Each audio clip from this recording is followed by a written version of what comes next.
Welcome back to Ancient Terrible Things. We're about to begin turn 4. The captain still has the map. He'll be going first. He has 2 courage tokens, a feat token, 2 focus, 1 treasure, 3 of his cards, and he also has his device that he can use. All right, let's head to the map, and we will see the captain head out on his explore phase and see if he can take on one of these encounters.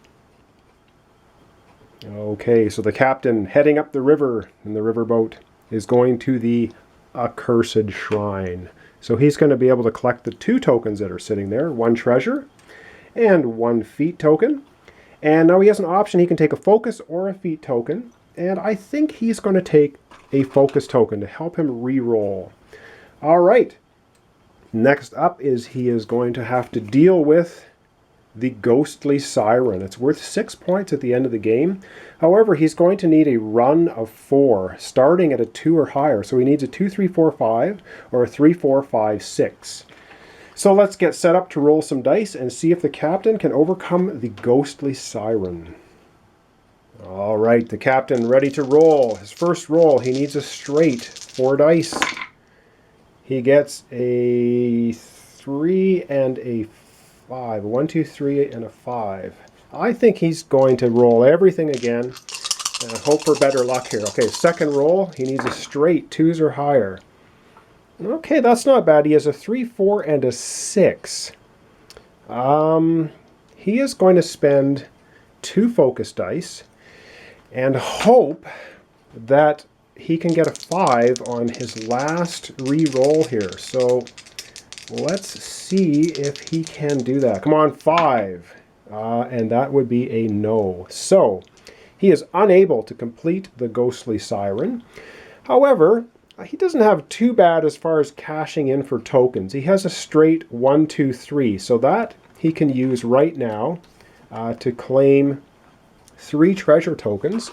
So he'll go ahead and do that. I'll help him purchase some swag. So 3 treasure tokens for the 1, 2, 3. And for the 4 and for the 6, he's going to get 2 focus tokens. So 1 for each of those. Not bad. However, he fails this card. It goes to the discard, and he will now have to take the next in line Terrible Thing token. It is still a -0, so there's no penalty at the end of the game for it. However, there's only 5 Terrible Thing tokens left.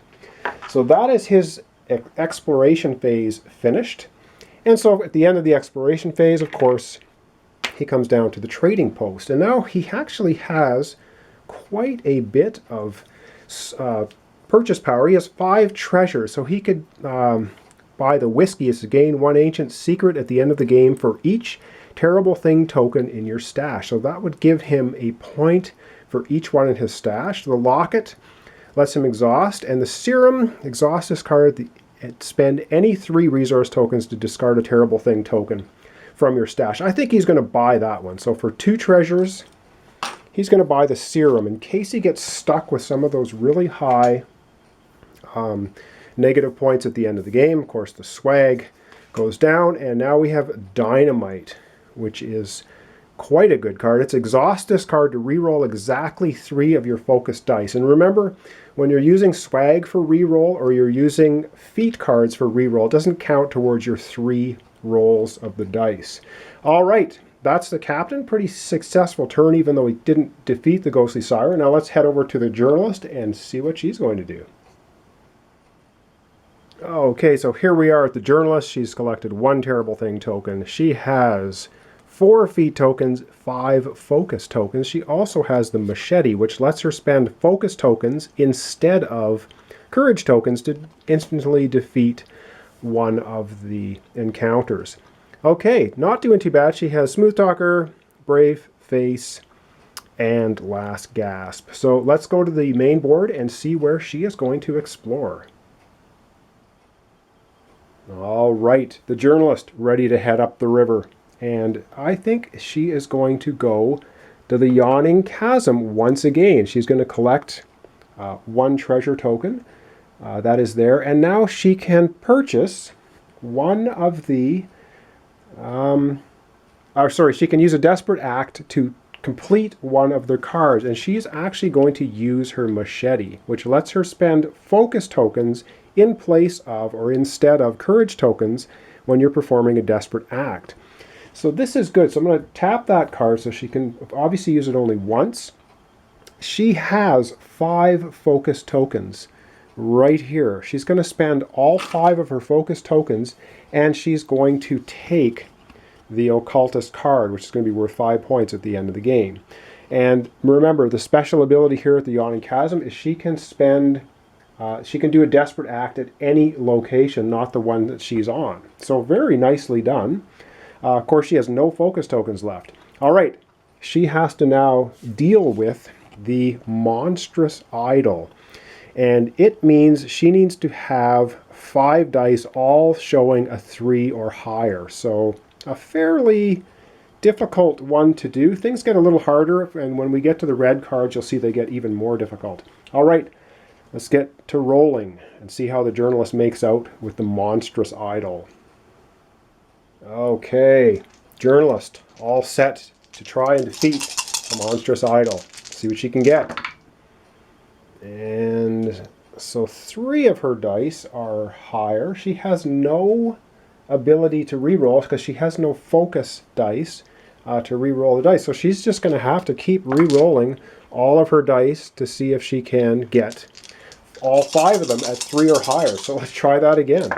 Roll number 2. Oh, close, but not quite. She's got a 1 there. She only has 1 reroll remaining. None of her feat cards let her do anything useful. However, she does have 1 complete reroll left. Let's see if she can complete this. Wow, I am rolling very well for the journalist. Indeed, she has all 5 dice, all showing 3 or higher. She defeats the monstrous idol on her last roll, collecting this ancient terrible secret encounter card. Well done. Okay, didn't need to have any of her dice spent for extra things. All right, very nice. So that was the journalist at the Yawning Chasm. She comes back to the trading post, joining the captain. Again, I keep moving the captain, so the dice tray sits level. She only has 1 treasure token. That is not enough to purchase anything. So the locket will go to the bottom. The whiskey moves over. The dynamite moves over. And we now are showing the matchbook, which means at the end of the game, for every 3 treasure tokens you have on your card, you're going to get 2 ancient secret points. All right, that was the end. Oh, and I'm sorry, she should be refreshing her swag, and that's what she's doing. And I think I'm doing this a little bit wrong. I keep saying that when they're all at the trading post, they refresh cards. You actually, once your character gets to the trading post and does the buying phase, each individual character will refresh their cards. It's not, they don't all have to be here before the refresh happens. So just to clarify that. However, now that they were all at the trading post, they are all going to move back to the riverboat. The captain still has the map, so he will be going first again in the next turn, which would be turn 5. So thanks for watching. Thanks for subscribing. Join me next time when the captain and the journalist head back up the river to try and take on some more ancient terrible things. Thanks for watching.